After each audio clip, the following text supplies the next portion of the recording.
Jadi malam ni saudara, saya nak ulas tentang kenyataan yang dikeluarkan oleh Tuan Guru Haji Hadi. Nampaknya saudara, Haji Hadi masih tak boleh move on. Nampak sangat saudara beliau tidak tahan untuk menjadi pembangkang.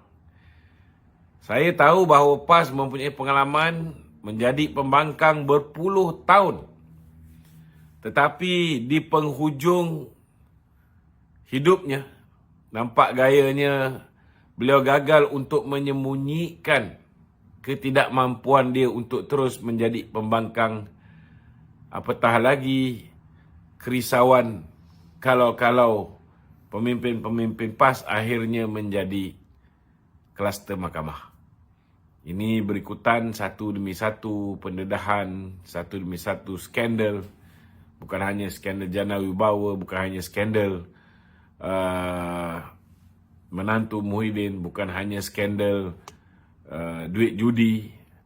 Macam-macam jenis skandal terbongkar satu persatu. Sikit hari lagi skandal tanah di Terengganu. Maka hari ini saudara, PAS terang-terang mengatakan bahawa mereka masih memujuk pemimpin-pemimpin UMNO untuk bersama dengan mereka membentuk kerajaan.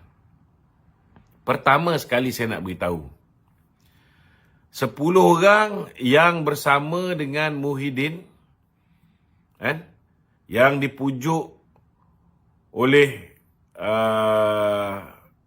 Isyamuddin Tun Hussein, saya rasa kalau ada 3-4 orang ni pun tak berani untuk memindahkan sokongan kepada Muhyiddin, atau kalau punlah Samsuri ni berjaya menjadi ahli parlimen Kemaman, kalaulah Muhyiddin ditolak, kalau orang lain ditolak, last kali mereka gunakan Samsuri, saya nak beritahu 3 orang di selatan tanah air itu pun takkan berani untuk meninggalkan UMNO dan bersama dengan Perikatan Nasional membentuk kerajaan.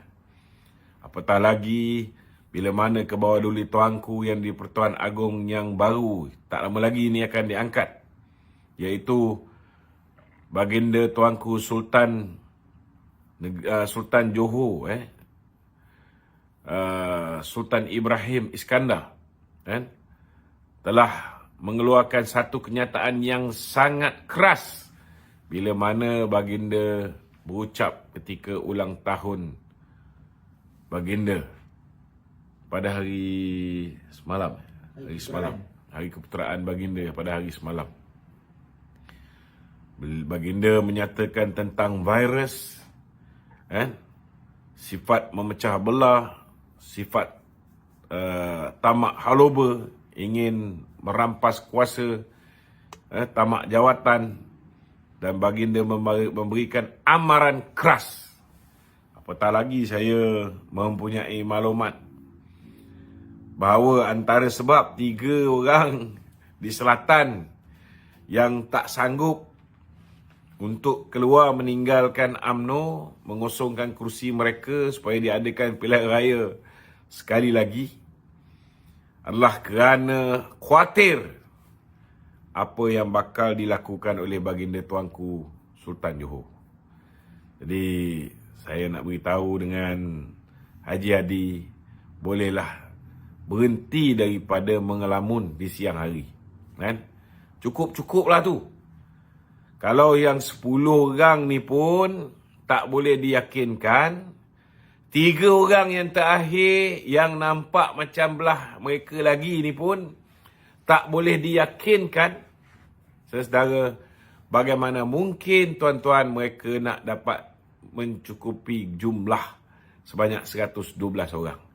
Mereka hanya ada 74 orang. 4 dah hilang, tinggal 70. Haji Hadi, 4 dah hilang, tinggal 70.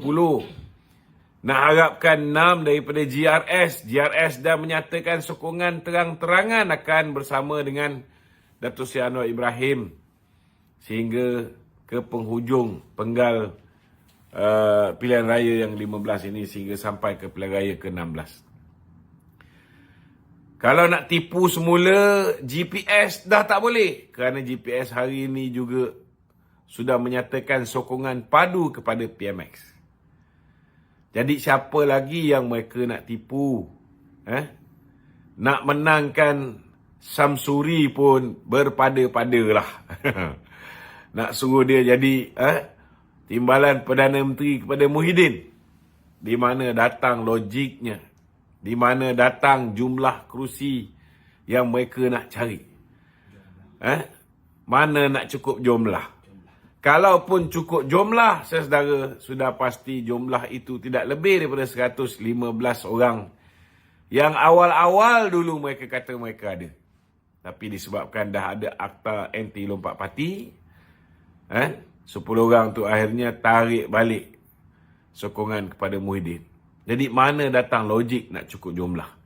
Kalaupun cukup jumlah, 115 ini pastinya tuan-tuan adalah sebuah kerajaan yang rapuh, kerajaan yang goyah. Akhirnya siapa yang akan merana? Yang akan merana ialah rakyat Malaysia. Kenapa tuan-tuan? Kalau 114 yang mengangkat Muhyiddin pun akhirnya Muhyiddin tumbang. 114 yang mengangkat Ismail Sabri pun akhirnya Ismail Sabri terpaksa akur bila kita desak untuk dibubarkan parlimen.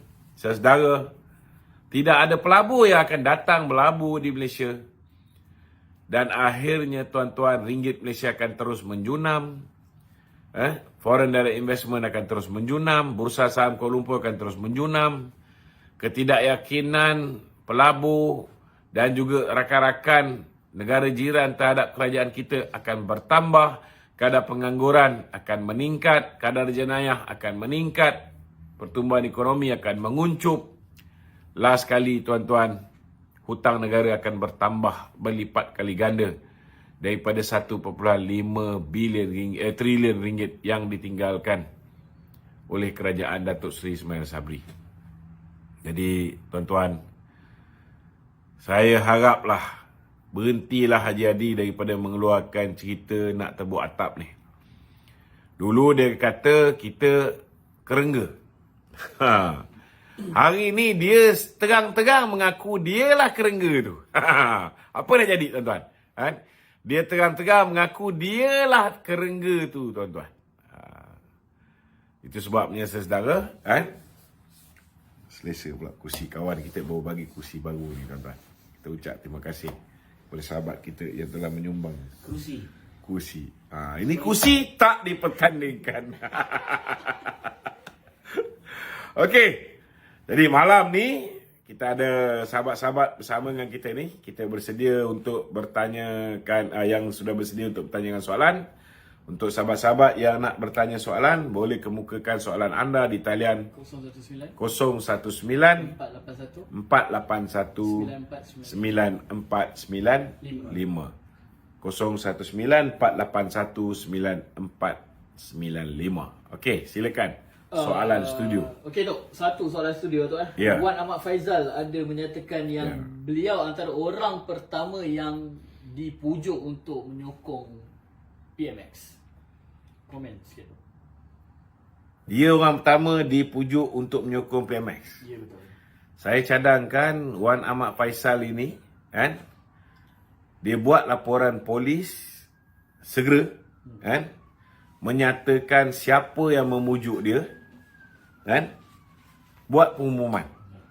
Kerana hari ini Farhas sudah pun membuat satu laporan polis dan dia sedang dalam proses untuk mengambil tindakan undang-undang kerana ada orang menyebut nama beliau dan Datuk Botak sebagai orang yang kononnya telah menawarkan Operator untuk menawarkan untuk mereka ni memujuk.